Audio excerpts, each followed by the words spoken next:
Yo, what's up, everyone? I'm Spirit of a Dove, and today I wanted to take a closer look at a song I wrote called Ophelia's Void. I think I'm gonna title this video something like "The Deepest Song I Ever Wrote" or something like that. Um, this song has a lot of meaning behind it, and that's kind of why I wanted to um, look at it a little closer. This will be a long video, um, and I'll kind of go into my thought processes of how I made the song. If you're an artist, you might find that process interesting, and if you're more of just a listener, you might find the parts where I talk about the meaning to be interesting, or maybe you'll find all of it interesting, depending on who you are. Um, so the first thing I want to say too is that, you know, this song has a particular meaning to me. Um, and so, I'm gonna really go into like what this song means, as far as like what I intended it to be. But as an artist, you can kind of recognize that things take a life of their own, and so um, if this song has a particular meaning to you, and you don't want to spoil that with, like the secrets of the song, then, by all means, don't continue watching this video because I wouldn't want to ruin that for you or change anything for you. But if you feel like it will enhance your experience, um, then by all means, let's continue. Um, but anyway, so spoilers. There's no turning back. Once you keep watching here. So here we go. All spoilers, no turning back. Um, so the first thing I'll kind of say is that this song um, is about two different things. Um, and I wrote this song um, again to capture two different feelings that I was having at this time in my life.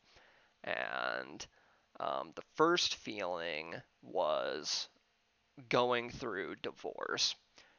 And that's pretty obvious that that might be the meaning of this song because I, have written a lot about, how it's about divorce, and I even put like a hashtag divorce. Um, so I really wanted to, capture that feeling. Um, oh, and we'll listen to some of the song too, and we'll kind of go through my thoughts there. But yeah, so I really wanted something that, because there's not really much music about divorce. You know what I'm saying? Like, and that's such a heavy topic for people, and it's something that I still even think about a lot to this day of like going through that and what those feelings were. But so there's that. And then this might be a little bit of an uncomfortable thought, but it is part of life, and so if this also is sort of triggering to you, then you might not want to continue listening. But that topic being death, and so if that makes you uncomfortable, you don't have to keep watching. But yeah, this song is about a very interesting idea when it comes to death. And that thought is when you're in a relationship with someone who is older than you, um, I'm someone that primarily I've always dated people who are older than me. Um, and so that's just kind of, been my experience throughout life. And so I've had this thought, quite a few times, um, unfortunately. But this sort of uncomfortable thought that chronologically speaking, right, this person that you love very much is going to die before you. And, you know, like I said, it's a very uncomfortable thought, and I wanted something to express that. So those are the two things that I went into like making this song was I want this song to capture, you know, my divorce and my feelings around it, and I want it to capture that feeling of, you know, being with someone who's older, and that uncomfortable thought that, you know, more than likely, right, I'm gonna have to be the one to say goodbye first, or you know, whatever. So anyway, so let's listen to the first part of the song, and we'll kind of lighten the mood too, because the first part of the song is interesting. So we'll listen to that real quick. You set that there. Bring up the lights. Okay, no, I said there, not there. Break a leg, everybody. Break a leg. Okay, wait. Where's Ophelia? Um, so this first part, you know, I don't know why I chose Hamlet to be like sort of the foundation for this song. That's gonna be pretty obvious, you know, going forward. Like I said, I don't really know where that came from. I can't remember off the top of my head. Um, but what I mean is that when I was in high school, I was a big theater kid, and um, you know, out of all the classes that I was really in, theater was like my favorite one, or we called it drama, and um, yeah, I just loved being in drama. Um, I would act in the plays in middle school, and stuff like that. So that was always really fun to me. But um, I was never really a singer. And sort of the progression of drama is typically in middle school, they'll put you in just regular plays, right? There's no singing. But as you get into high school, the sort of level of skill that you need to like get on the stage again is a little different. Like, you know, you usually have to be pretty flexible and be a singer, or you know, be comfortable learning singing and singing in front of an audience. And I just wasn't there at that point in my life. I love to listen to music, but I wasn't at that point where um, you know, I I I wanted to learn how to sing, or anything like that. Um, so that being all said, in high school, you know, when I was in these drama classes, there wasn't too much singing involved. It was still more about the acting, and I loved that. Um, And so what I really picked up on in high school was Hamlet. Um, you know, I think most high schoolers have to read Hamlet, or at least, you know, become acquainted with it and the story. So I felt that was relatable, like from, I guess, like a marketing standpoint. Like I was like, oh, you know, maybe people like Hamlet, but I don't know. It's just kind of funny, you know, because I guess like, you know, I'm not the typical person, right? So whatever. It was just a fun idea. But um, so I was like, okay, Hamlet. You know, I really like Hamlet. Um, but back in high school, I I read Hamlet so much, and I loved practicing the soliloquies from Hamlet. And I actually had this extra credit assignment, or well, it wasn't even extra credit. It was for some reason I believe it was my 11th grade English teacher. She made us remember the first part of to be or not to be and say it in front of the class. And this isn't hard or anything, right? Like it's like to be or not to be, that is the question, blah blah blah blah. I mean, I can't remember it now, but you know, so it's pretty easy to remember. But she said, you know, kind of like offhand, like, yeah, and if you remember the whole thing, I'll give you extra credit. So I was like, okay, sure, because I'm a drama kid, right? Like, I was like, I have to do something like this. So I did that, and I remember I like did it in front of the class, and you know, everyone was like, what the heck is wrong with this guy, right? Like, why did he remember this whole thing? But my teacher was impressed. She said that, you know, only a few people had ever done that before, and so that made me really happy. So I've always had that connection to Hamlet, and I actually remembered another soliloquy. I can't remember exactly what it is off the top of my head, but I performed that one as well. That one was much harder, the other one that I had done, than To Be or Not to Be, but I still would do To Be or Not to Be sometimes in drama class for people, just to show them that remembering your lines is possible and stuff like that, right? So that's what that whole first part of that song was like really trying to capture, was just you know um, being on that stage, and um, the drama that was involved. Um, so yeah, I've already been talking for 10 minutes. That is just crazy. So that's how much thought can go into like one, little part of the song.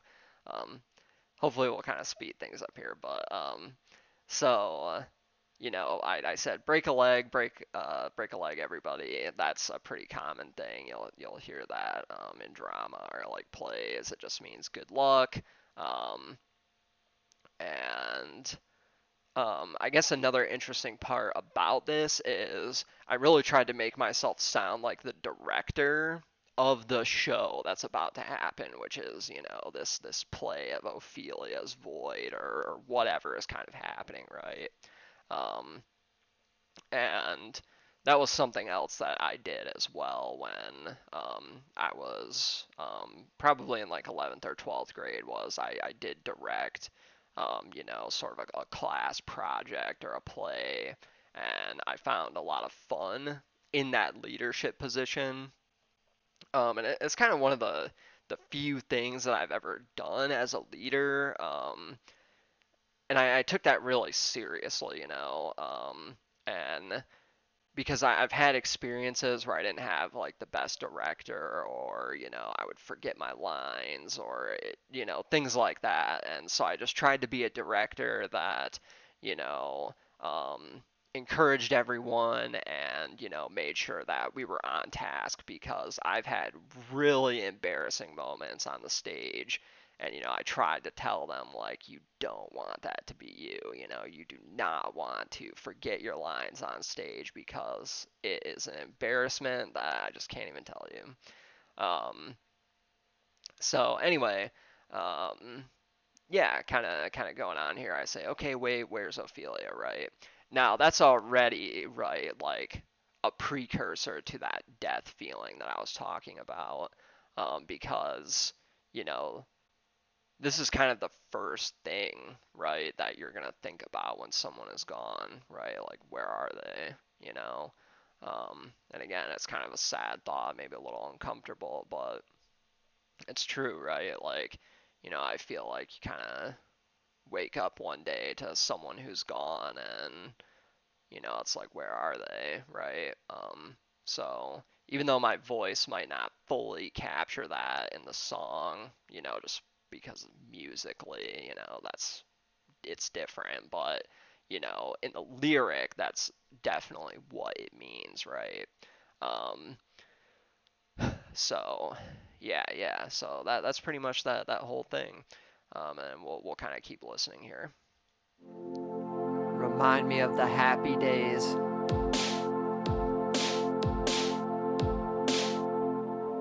This void used to be full.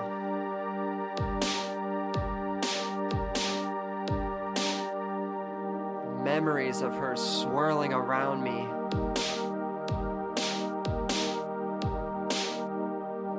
This void used to be full.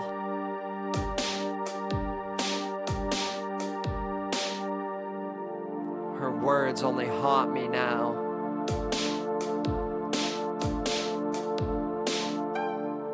Ophelia, feel me in here, heal me soft. You now, she used to love me and touch me. Now I'm in her void and destroyed. All right, I'm gonna pause it there. So something interesting from a musical standpoint is that this song follows a very simple chord progression. Um, and I can't remember the exact scale I wrote this song in, Um, if I had to guess, it was probably a minor scale. Um, and so the chord progression more than likely is something where, um, I kind of go by the Roman numerals, or whatever, but so it would it probably start like on an I chord or a one chord, and then to a two, three, four, five, six, seven. So that's the whole chord progression of the song. I don't know why I chose that because it's very like uncommon or different, right? Most songs have that sort of 1/4, 1/5, or something of that nature. And then hold on one sec, I have an alarm going off. Yeah, give me one sec.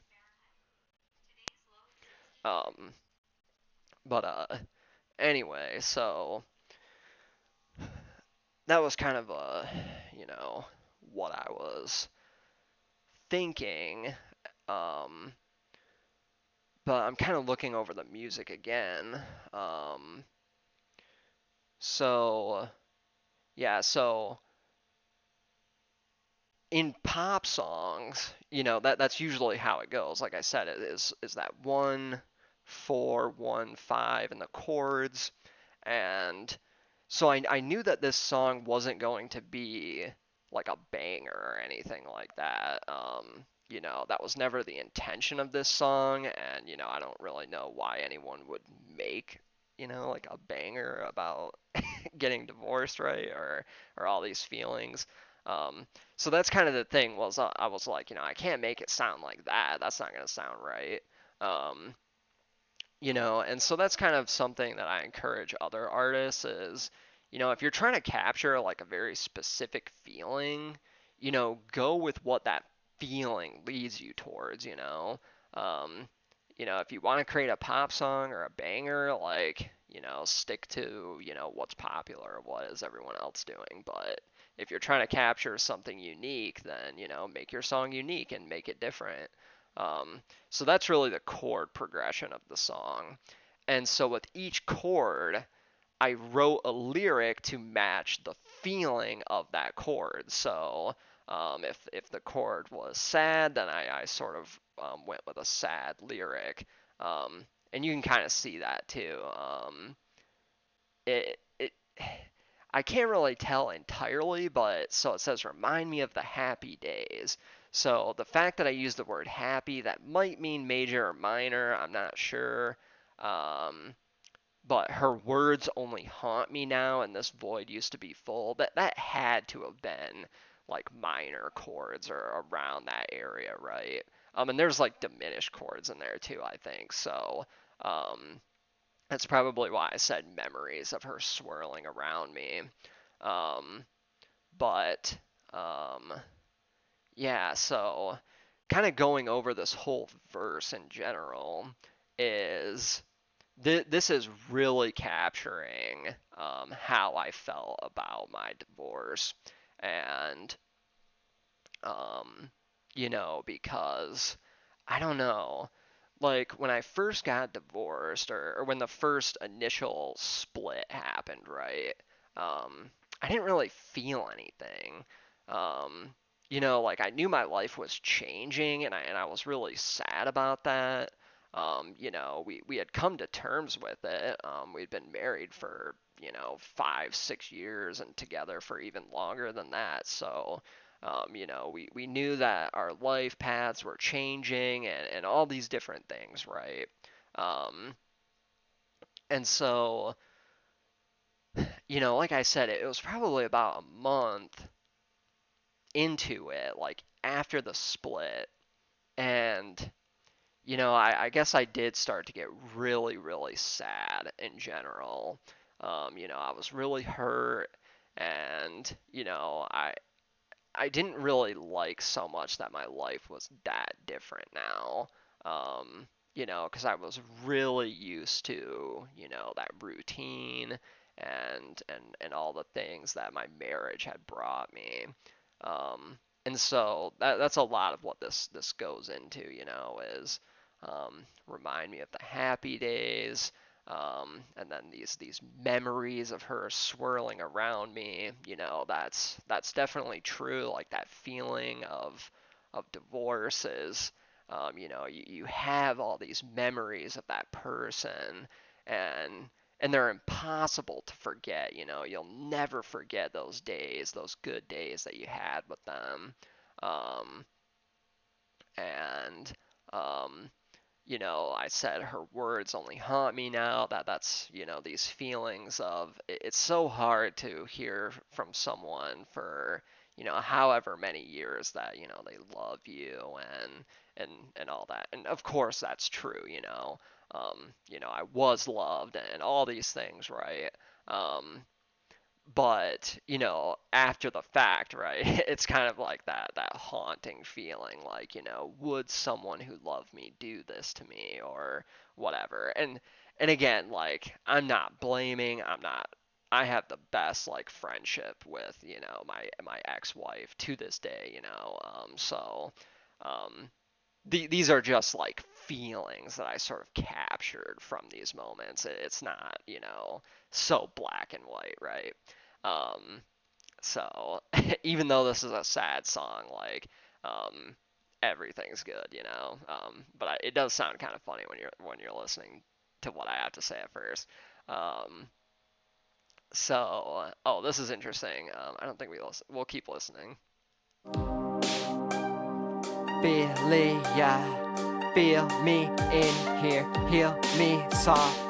You now, maybe there's something good about knowing there's no way out.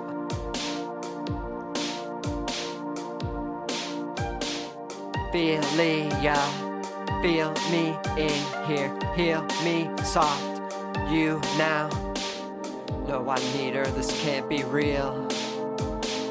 Yes, my mind is gone and it's so surreal. Oh, Ophelia, feel me in here, heal me soft. You now. Um, so yeah, that's pretty much the rest of the verse. Um, and something I'll say is that from a music perspective, again, um, the reason I only say the word philia is because the lead, right? That sort of you can hear it at the top end of the song, right? The melody, the lead. Um, when I first wrote it, I heard it right there. Like I was like, that sounds like I could put Ophelia like right there. Um, but when you first like kind of introduce an instrument into a song, it can be hard to like introduce it and like sing at the same time.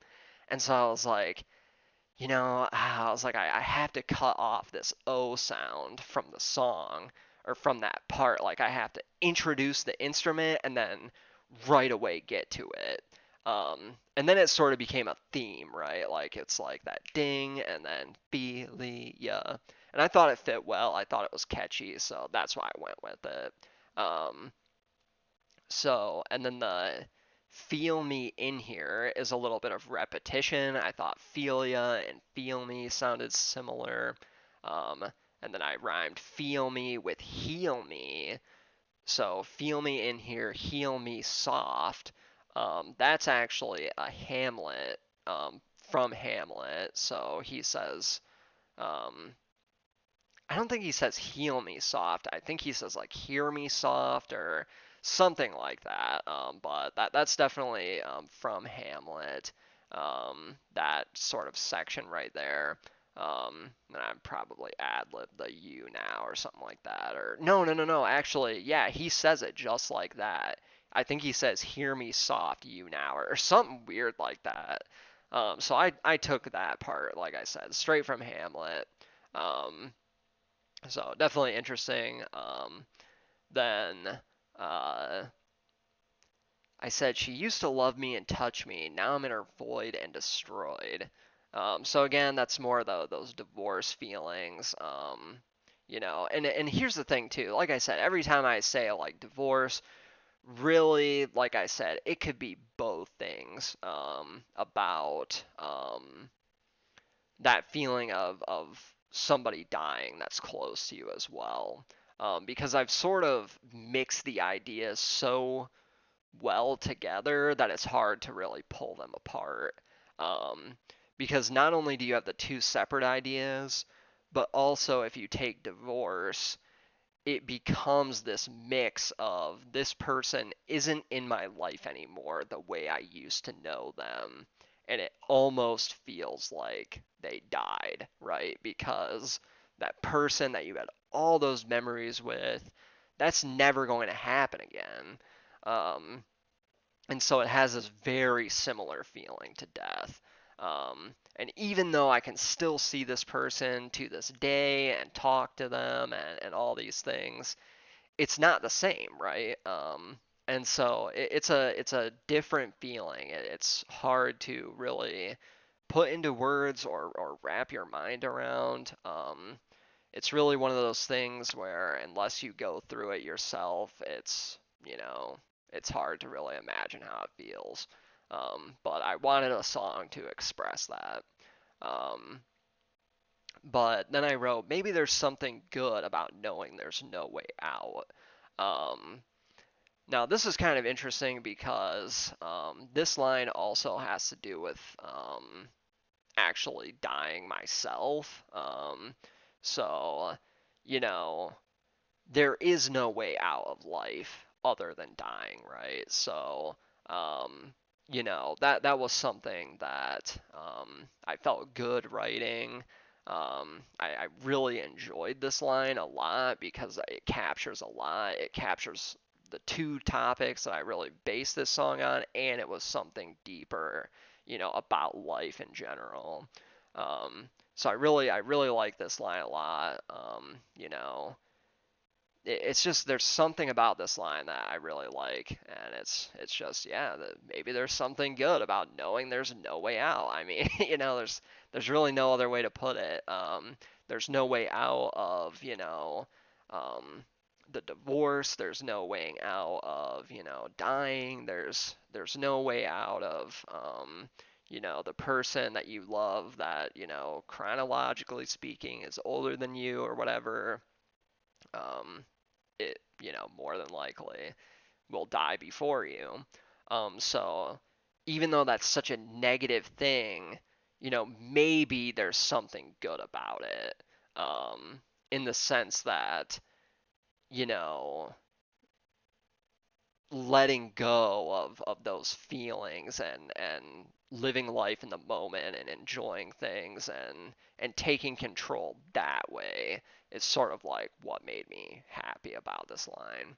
Um, so then I say, I need her, this can't be real. That's sort of that feeling of, um, you know, again, like pretty much like a month afterwards, I was just like, man, this is crazy. Like this is really my life now. Um, you know, everything that I knew is in the past. And so I said, yes, my mind is gone, and it's so surreal. Um, that's just sort of like a fun line or whatever, like just something kind of ad libbed, and it's surreal. I definitely like to write about, like I guess like what is it? There's a certain word or like phrase in the Bible, and I also kind of thought about the Bible when I wrote this song too. The story of Job because he kind of like loses his family and his wife and all this stuff, but and then he gets it back later and he's happier, whatever. But there's another line in the Bible that has something to do with like, losing your mind or like what that feels like when you die. And so I guess that's kind of like what I was trying to get at is just, like like I said, there's a very specific line. It has something to do with like the golden thread breaks or like something like that. So I always thought that line was interesting, but um, so blah blah blah. So we'll keep listening. Affair, Ophelia, affair, Ophelia, Ophelia.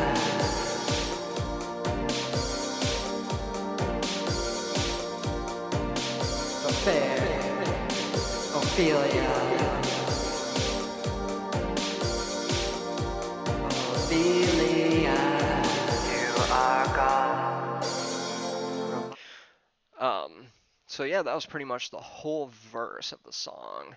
And that's the funny thing is this song doesn't even have a chorus, right? I guess it does. Like, I don't know what I did with the chorus. I think I just went back to the scale chord, right? So like if I wrote it in A minor or whatever, and then it would be an A minor chord. That's probably what I did. That's pretty typical of me for a chorus. Um, but then it says the fair Ophelia, that's from Hamlet. Um, the one thing that I thought might be interpreted from this song that I maybe want to like clear up is um, and I kind of heard it when I was listening to it, but it almost sounds like a fair, right? Like, oh, this is why, like maybe a divorce happens is a fair or whatever. But that's not anything that I wrote this song about. It's not about affairs or anything like that. I guess from like a mysterious standpoint, I could sort of pretend like it is, but it's not. Um, so it just comes from Hamlet. It's just the fair Ophelia. He says that. Um, I'm pretty sure that's how he starts it, or that's how like the line goes. It's really the end of the to be or not to be soliloquy. I'm almost positive, but so he says the fair Ophelia, soft you now, or something like that, right? I could look it up, but I'm trying to go off my memory, and then we can laugh about it later. Um, but so yeah, yep, that's basically that part of it. Pretty typical. And then there was a little bit of empty space I had on there, so I kind of threw on that like that. You are gone, kind of like whatever, kind of cheesy but like sort of deep part to it, and it's true, um, you know, um, because yeah, I mean that's true, right? Like you are gone. I mean that could go with anything. It could go with death. It could go with the divorce. So like I said, really this song is an entire mix of all that. I can't tell anybody that it's one feeling or the other because it's not. It's really both.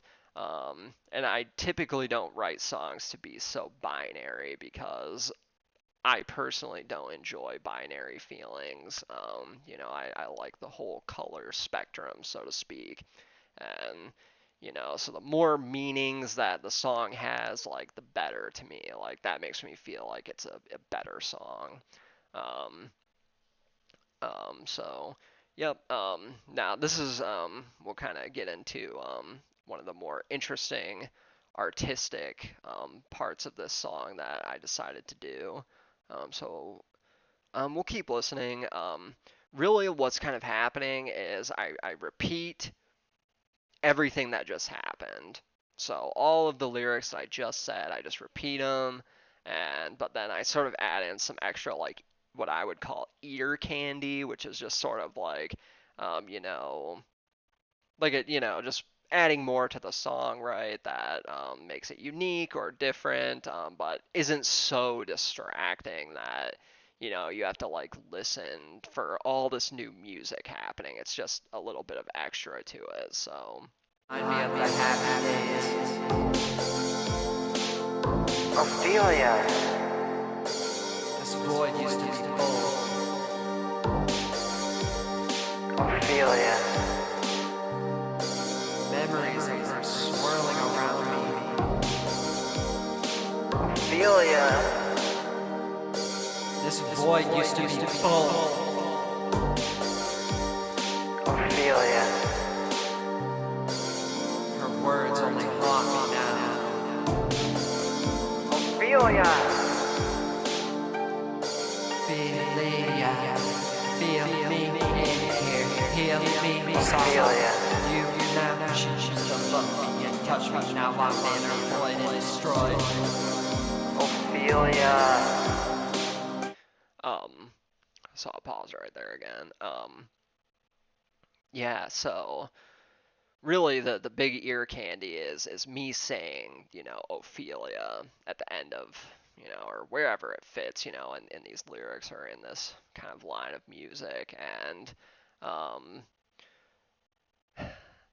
again, I tried to match the way I said Ophelia to either the feeling of the chord, whether it was like happy or sad.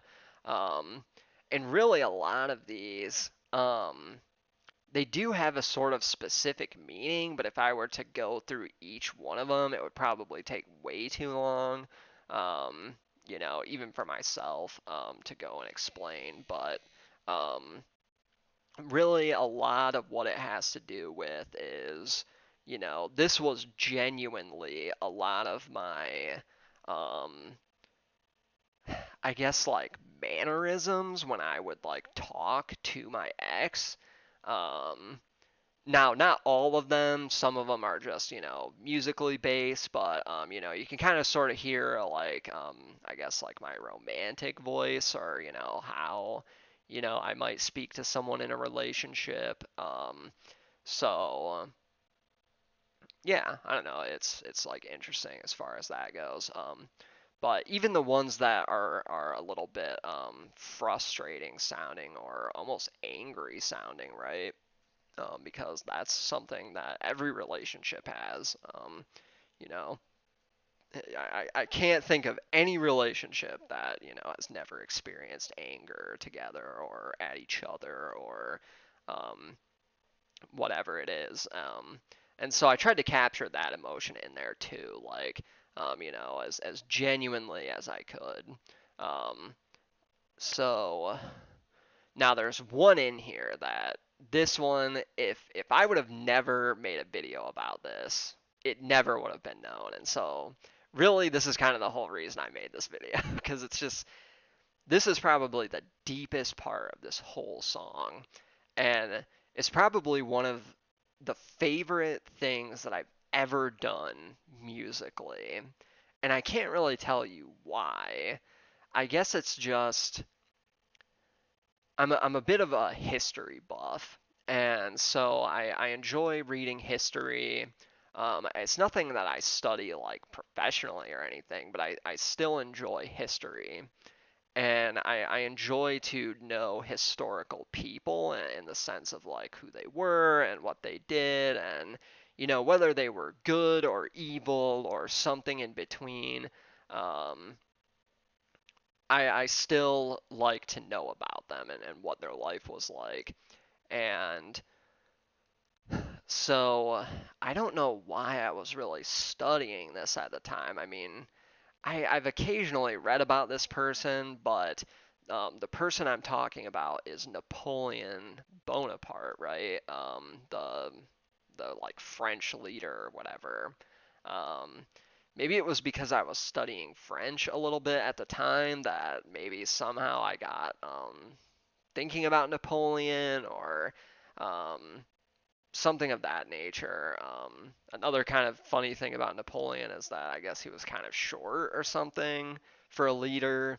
And even though I'm not that short, sometimes I feel short for a guy. So sometimes I'll have a funny thought like, God, I hope I, am not as short as Napoleon or feel like that. Such a stupid thought, but um, sometimes, like I said, it pops into my head. But um, so, anyway, when you read about Napoleon's death, this was probably the other thing I might have been looking at was like famous last words. Because, again, the song's about death, so I was probably thinking about that. Like, um, what were Napoleon's last words? And if you look at his last words, he says something about, you know, France and, like the army or something like that. But then his very, very last word is actually his first wife's name, Josephine. And what I found so interesting about that is all we have from history, right, is that these were his last words. And nobody knows what that sounds like. Nobody knows what it sounds like when Napoleon Bonaparte died and he said, Josephine. Like, what a historical moment that must have been, to hear that. And, you know, I was like, wow, maybe I could capture that. Maybe I could really, move my voice to such an extent that I could try to capture this in a way that made me feel happy with it. And um so I'm trying to think. Yeah, sorry. Like I said, that is seriously like the deepest part of that song. So it even kind of like throws me through a loop. Um but I'm trying to kind of get my train of thought back together. Um, oh, so the thing about Josephine is that when Napoleon, well, he married her, right? And she was older than him. And I think he was like 26 and she was like 32, something like that. And um, so he married her and she couldn't bear him a son or like an heir. And so he divorced her. And so, in a sense, I was like, wow, Napoleon Bonaparte got divorced and with a woman who was older. Like, that's like my exact experience. Well, then, later on in his life, she died a pretty early death. And so Josephine dies an early death. And apparently, Napoleon was so distraught about this feeling that, it had affected him to a pretty good deal. I think I've read that he was like stuck in his bedroom and didn't want to come out for a couple of days or something like that. Like, it was just that devastating of news, even though he wasn't married to her anymore. And then what I found interesting was that Napoleon married again. And so I was like, that's interesting, because I sort of have that hope for myself that, I'll be married again one day and, I'll be with someone who loves me again for me and all these great things, right? Um, but what I found interesting was that Napoleon's last word was his first wife's name. And so it kind of made me think, like, you know, maybe he really never stopped loving her like to that full extent, or just it's just so interesting because when you get divorced, that love for that person never goes away. It just changes. And even though it's not a romantic love, it's more of like this friendship love. And, um, so I guess it was sort of interesting to me that in Napoleon's story, um, he never lost that romantic love. I can't say the same thing for me. I've completely moved on from that part of my life. Um, it's not something that I feel anymore, but it is interesting nonetheless. Um, and yeah, so let's listen to me capture that part and really what is one of my favorite lyrics that I've ever sung or sang, however you want to say it. Let's listen. Ophelia, feel me in here, hear me song. You now, baby, there's something good about knowing there's no way out. Yep, so here it comes. This Ophelia, I'm almost positive. I'll let you know afterwards, but I'm pretty sure because I say maybe there's something good about knowing there's no way out. So this is like death. This is all of the encompassment or encompassing of the whole song. And this was me trying to mimic that historical moment in history where Napoleon says his, first wife's name on his dying bed, his last moment. This is what I felt captured this. Ophelia? And I don't know, there's just something when I sang that just felt so deep to me because it's just this it's like letting everything go, you know. It's and again that's a big part of why I wrote this song too is to help, you know, not only myself let things go, but let other people let things go. So that was always sort of my mission behind this song too was, you know, I think divorce is such a hard topic, such a hard feeling to go through in life that, you know, if somebody could listen to a song and just have those experiences and those emotions captured in it, then maybe it could help them, you know, maybe it could help them understand that, you know, this is a feeling that, you know, people have felt, whether it's in history or in the modern day or, you know, even to what's happening to them now. Um, so yeah, I love that part of the song. Um, I will listen to the whole song just to hear me sing that part. Um, and it's really just it's like a moment captured in time, you know, because this isn't a song that I perform. It's not a song that, you know, I even think is really capable of performing. It's so weird and different. Uh, I would describe this song as almost being avant-garde or you know, something like that. But yeah, it's definitely different. But we'll kind of keep listening here. I'm gonna skip ahead too just a little bit because from this point, well, I mean maybe we'll go back. Let's listen to me sing that part one more time just because I like it so much. You now, baby, there's something good about knowing there's no way out. Ophelia? Ophelia, feel me, hear me, soft. Ophelia. You now, though I need her, this can't be real. Ophelia! Yes, my mind is gone and it's so surreal. Oh, Ophelia, feel me, hear me, soft. You now. Ophelia. Um, So yeah, I remember when I did that big like belting Ophelia in my apartment. I I must have done that at like 2 or 3 in the morning. I was like, I hope my neighbors don't hear this.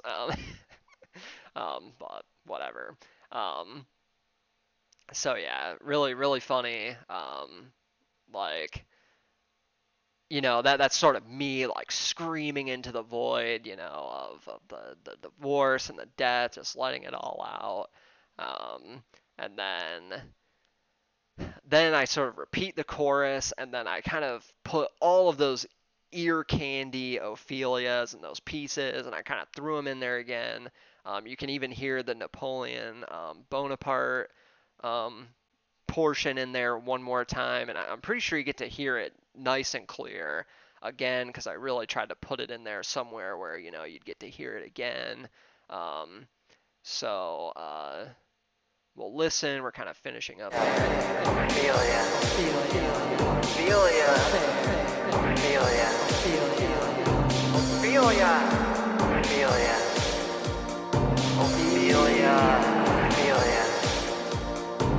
Ophelia. Ophelia. Ophelia.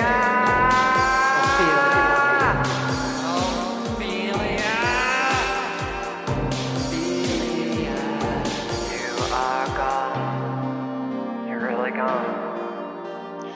Oh yeah, there was one kind of part that I was listening to. Hold on. You are gone. So this last Ophelia that I'm about to sing on this next part is, um, you know, I think there's sort of like this. What is it? There's like that stages of grief or whatever, where there's like denial and like acceptance or something like that, right? Um, I kind of captured that piece of it, but in my own style. So you know, as you're getting divorced, typically speaking, I think there is a lot of like frustration and a lot of anger that can kind of be happening in those moments. And Um, so I really try to capture the anger in my voice of like, because when you're getting divorced, it's almost like you almost think it's a joke. Like you're just kind of like thinking like you're not serious, you know. You don't really want this, right? Like we've created something. We have a family, you know, like all these things, right? And there kind of comes that point where um you know you get angry about it to the point where you know it's almost like you're saying stop, you know, like turn around, you know, stop doing this, what you're doing. Um, Kind of like I said, it's a really angry feeling. Um, and so even when I listen back to this song and I sort of like hear myself sing it, I can feel my lips almost curl to how they are when I get angry. Um, so it's so weird, you know, that this song can like make me feel like that, and it makes me wonder if other people would feel like that too when they listen to it, because obviously I have no idea if that's how it affects them or not. But here, let's listen. Ophelia! Like, yeah, like I sound pretty pissed. So, um, I tried to capture that. You know, like I said, uh, there's definitely like this lip curling feeling that I get where it's like stop, turn around, you know, you can't be serious. So yeah, I don't know, really funny. Then yeah, I kind of add more of it in the "You Are Gone" and all this. So You are gone. You're really gone.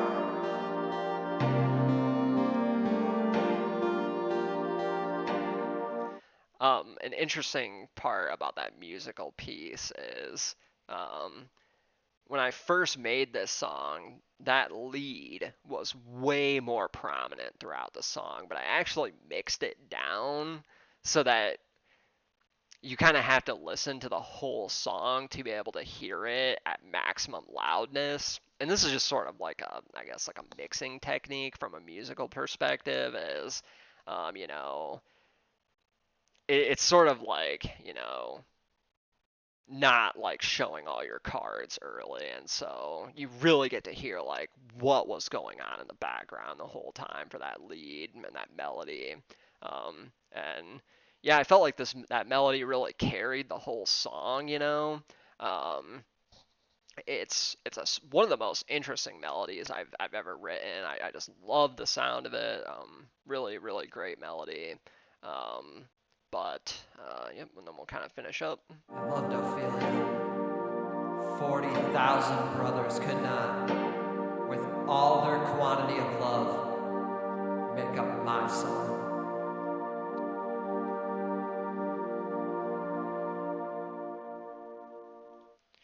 Yep. So the very end of that portion is um, that's from Hamlet.